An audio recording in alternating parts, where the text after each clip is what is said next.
Hello and welcome to the presentation on trauma and its impact on behavioral regulation in children.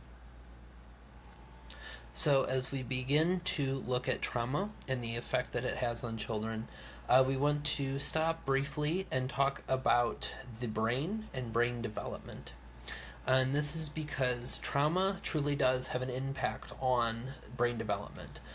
So the brain development of a child who's experienced a lot of trauma in their life will look different than the brain development of a child who's not experienced trauma. So when we look at the different parts of the brain, we have the hindbrain, or you can think of this as the primitive part of the brain. And this is because this handles all of those primitive functions. So this is breathing, heart rate, food digestion, all of those processes that we do without thinking. And then we have the midbrain, and this part of the brain is not fully developed until the age of 6. And this part of the brain handles emotional regulation. So this is why young children sometimes have a lot of difficulties regulating their emotions, because this part of the brain is still developing. And then we have the forebrain. This part of the brain is not fully developed until the age of 25. So this part of the brain handles decision making and kind of those higher level thought processes.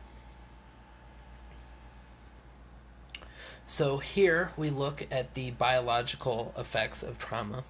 So on the left here is a CT scan of the brain of a normal 3-year-old, and on the right is the CT scan of a 3-year-old who has experienced extreme neglect.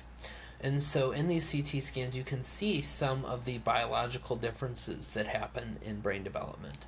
So first you notice the child that experienced the extreme neglect, the brain is much smaller.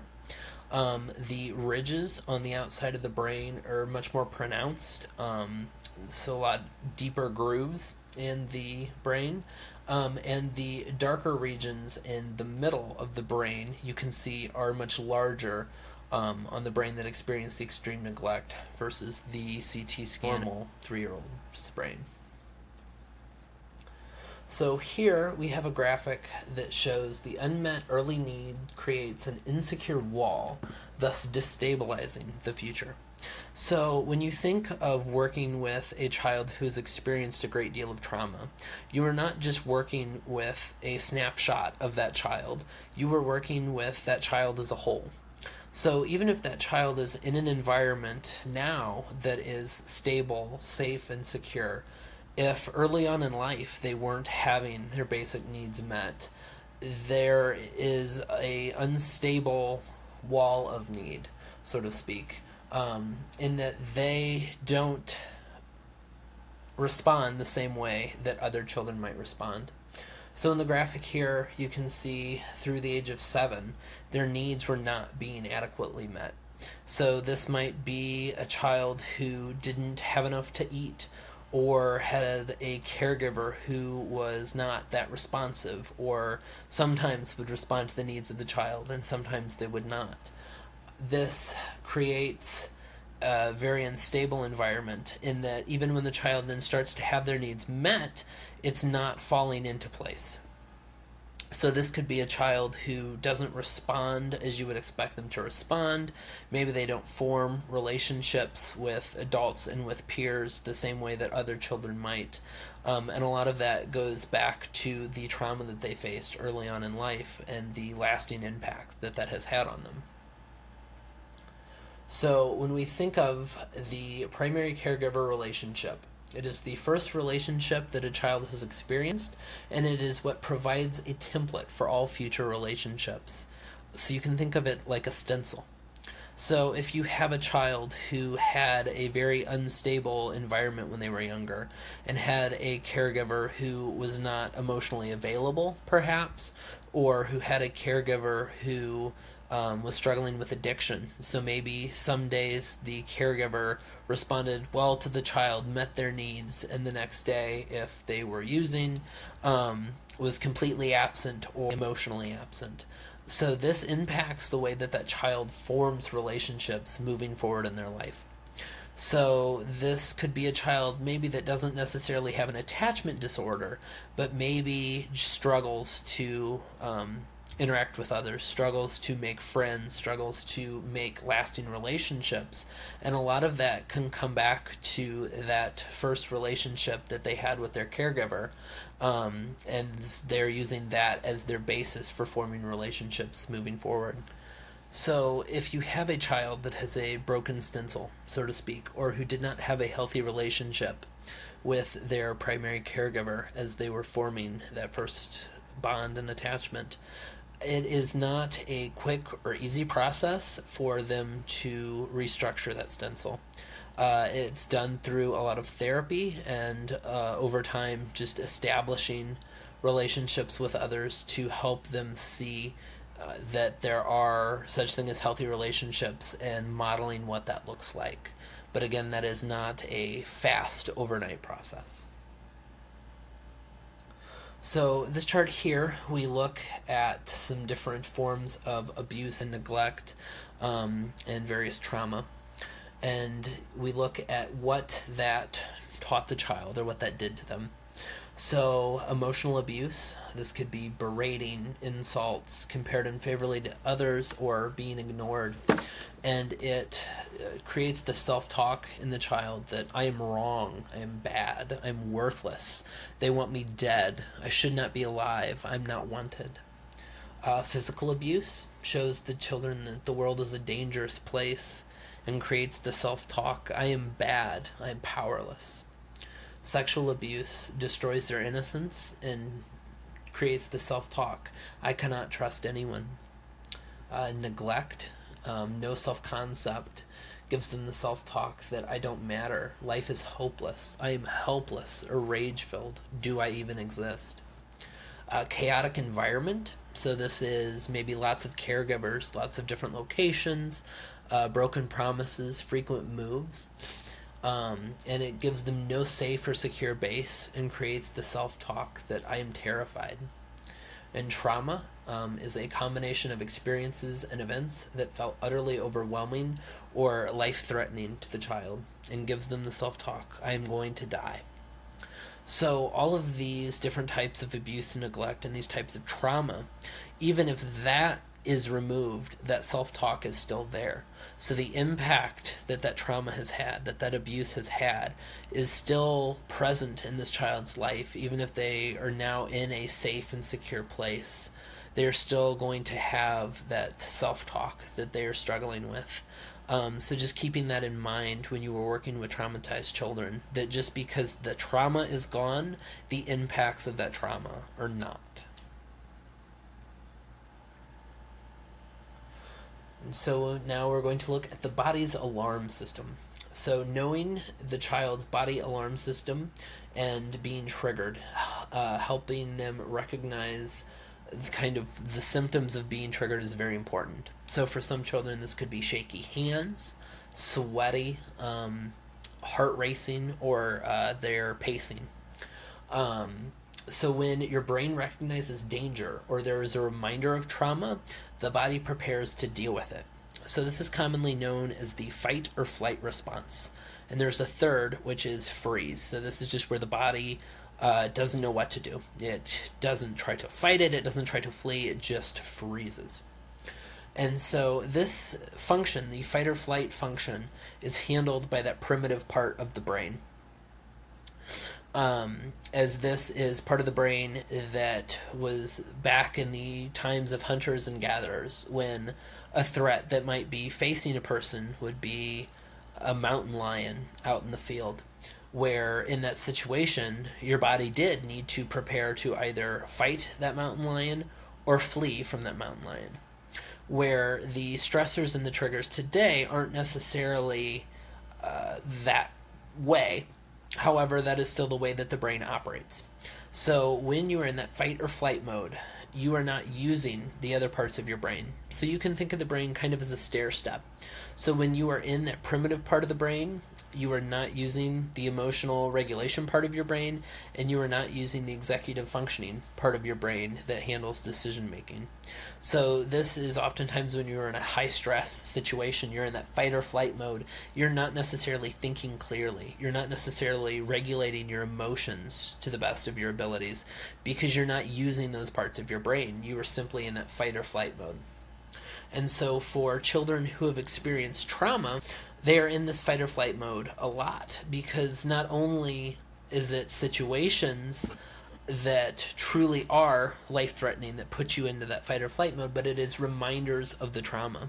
So even if they are in a safe and secure environment, if they are having triggers or reminders of that trauma, it will bring them right back to that fight or flight stage. So then they are not regulating their emotions and they are not using the executive functioning part of their brain. So when we look here at this chart put out by Dr. Bruce Perry, we look at the internal stages or states of dysregulation and then the hyperarousal and hypoarousal courses. So when we have a child that is calm, they're at rest. And as they start down this path of dysregulation, and we look at arousal, so this is triggered. They're starting to go into that fight or flight mode. For some children, this looks like vigilance. So they're very jumpy, they're very on their toes, maybe scanning the room, can't focus, can't pay attention. For other children, this looks like avoidance. So they are just kind of slinking away, making themselves hidden, making themselves stand out as little as possible. And as they continue towards dysregulation, they come to the alarm stage. And for some children, this looks like resistance. So this might be crying, outbursts. They're starting to get defiant, starting to not want to go with the flow. For some children, this looks like compliance or over-compliance, robotic. So they will just do anything they're told just to kind of not stand out. And then as they continue down the stages towards dysregulation, they are in fear. So for some children, this looks like defiance. This can be tantrums. This can be acting out. For other children, this looks like dissociation. So this might be them in the fetal position or rocking back and forth, where they are starting to lose touch with the reality around them. And as they reach the terror stage, they're fully in that fight or flight mode. So emotional regulation is gone at this point. For some children, this looks like aggression. So this could be them ripping apart a room, destroying property, attacking others, or trying to injure themselves. So this could be headbanging or trying to hit themselves. And for other children, this looks like fainting. So they are completely blacking out at this point from that terror, from that dysregulation. So triggers. So things that remind children of their trauma act as triggers, and these can spark negative behaviors because it is bringing them into that fight or flight mode. So they are not thinking clearly and they are not managing their emotions appropriately. And it can be as simple as a smell or a tone of voice or a familiar neighborhood that brings them back into that moment and triggers that fight or flight response associated with that trauma that they faced. And so aside from knowing your child's trauma triggers, it is also important to know your own triggers. So dealing with a dysregulated child can be very challenging. It can be very exhausting and it can be very emotionally draining. And all of us have those things that just push our buttons. And children are very good about discovering what those are and using them. So it is important to know your own triggers because as you begin to enter into either a power struggle or to get triggered in whatever way that looks like, you stop using that prefrontal cortex, you stop using that executive functioning part of your brain, and so then it gets hard for you to regulate your own emotions. So knowing that maybe you need to take a step back, let another caregiver step in and handle that situation so that you can take some deep breaths, you can do what you need to do to re-regulate yourself. So trauma can impact a child's way of pretty much everything. So focusing or maintaining attention, developing language properly, communicating wants and needs effectively, organizing and remembering new information, following step-by-step instructions, engaging in creative play, problem solving, resolving conflict. So pretty much all of these are impacted by trauma because a lot of these are in that executive part of the brain. And so, as we talked earlier, trauma impacts brain development. So children who experienced a lot of trauma in the early years of their life might still be stuck in the emotional regulation phase of brain development. So the prefrontal cortex portion of their brain is underdeveloped, and so a lot of these skills are not learned. So how does trauma affect attachment? So as we talked earlier, early patterns of attachment inform the quality of information processing throughout life. So this goes back to that stencil. So if they did not form healthy attachments early in life, the quality of their ability to process information throughout life is impacted. Children learn to regulate their behaviors by anticipating their caregiver's response to them. So the more dysregulated the parent, the more dysregulated the child. So if you have a child who grew up maybe in a home with a parent who is suffering from mental illness, so they never knew what to expect going to their parent, they never knew what mood they would be in, they never knew what behaviors their parent would be presenting with, created an environment that led to a lot of behavioral dysregulation issues in the child. And so if a parent or caregiver is emotionally absent, inconsistent, violent, intrusive, or neglectful, the child learns that he or she cannot rely on the external environment to have their needs met. So it is important in those situations to have a consistent response. So predictability is important for kids with trauma in order to help them establish a feeling of safety and reduce the child's need to exert control. So this can be a routine. So the child knows every day I'm going to do this at this time. Every day I'm going to do this at this time. So it helps them feel that sense of safety and security that they know that they can predict what is coming. Pay attention to trauma responses. So again, that is things that remind the children of their trauma. And knowing these triggers and trauma responses is of the utmost importance so that you can intervene early on in, if we think back to the diagram from Bruce Perry, intervene early on in those states of dysregulation to help the child re-regulate so that we aren't in a full-blown crisis. They aren't fully dysregulated where they're presenting with that aggression or fainting. And whenever possible, give the child choices and options. So we will talk more about this here in a moment, but basically giving the child some sort of buy-in so that they don't feel that need to exert control. They feel that they have some sort of say in the situation. So expectation and consequences. So this ties back into that consistent response and giving the children a sense of predictability. So keys to effective expectations. So developing reasonable expectations.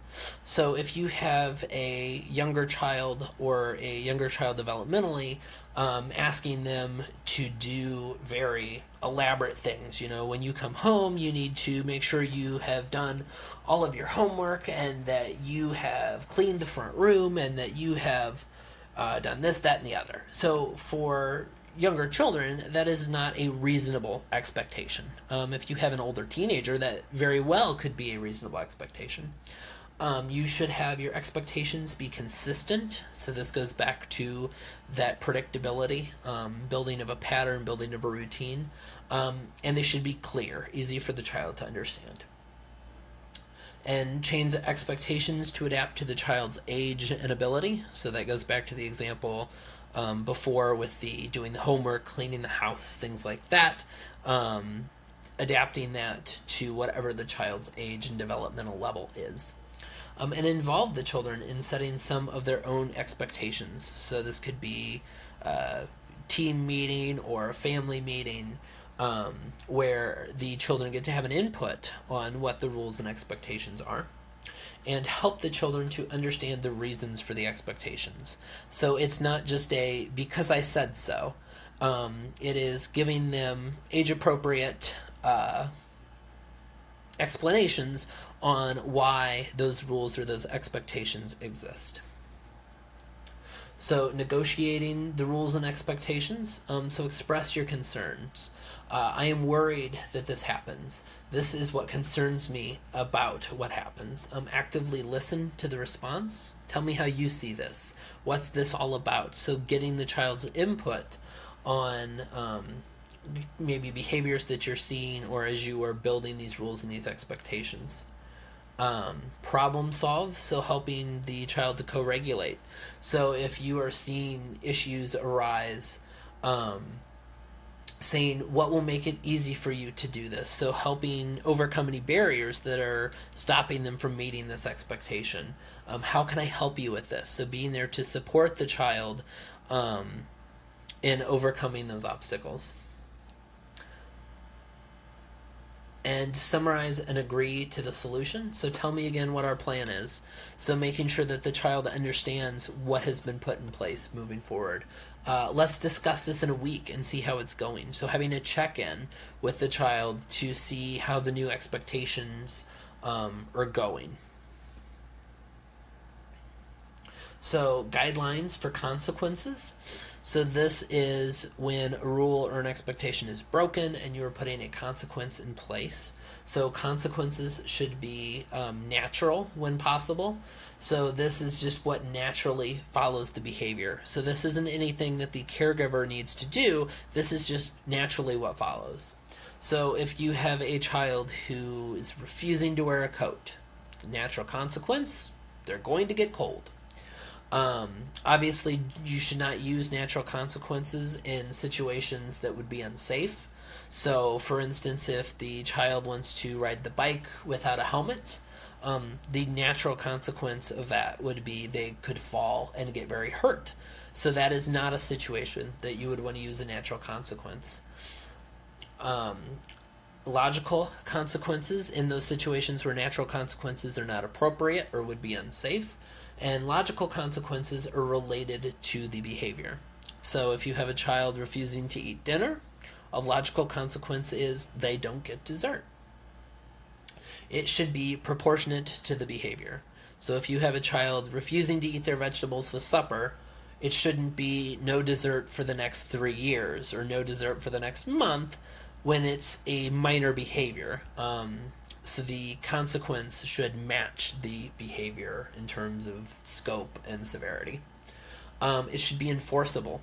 So if you have a child throwing a fit at the store and you say, if you continue to do this, we're going to leave the store, you have to be willing to follow through and leave the store. So if you're not willing to do that, that's not an enforceable consequence. They should be presented calmly without anger or blame. Especially with traumatized children, if you are raising your voice, if you are yelling, getting irate or angry, there's a good chance that is going to be a trigger of some of the trauma that they have faced, and they're going to go into that fight or flight mode. And once they're in that fight or flight mode, reasoning and all of the executive functioning is out the window. Emotional regulation is going to be soon to follow. So being able to have that conversation without anger or blame is very, very important, especially with children who have faced trauma. You want positive as well as negative consequences. So if there is something that you are wanting them to do, say you want them to finish their homework before dinner. So the consequence, if they finish their homework before dinner, maybe they get an extra half an hour of TV time, or whatever the situation may be. And discussed in advance if possible. So you want to not necessarily be flying by the seat of your pants in terms of building consequences. So if you can have it planned out ahead of time so that the child knows what the consequences are for both positive and negative behaviors, that is beneficial rather than just doing it on the fly. And this concludes the trauma presentation. There will be other videos in the series to follow that will cover available community resources for children experiencing a mental health or behavioral health crisis, and crisis de-escalation strategies when working with emotionally dysregulated children. Thank you, and I will see you in the next presentation.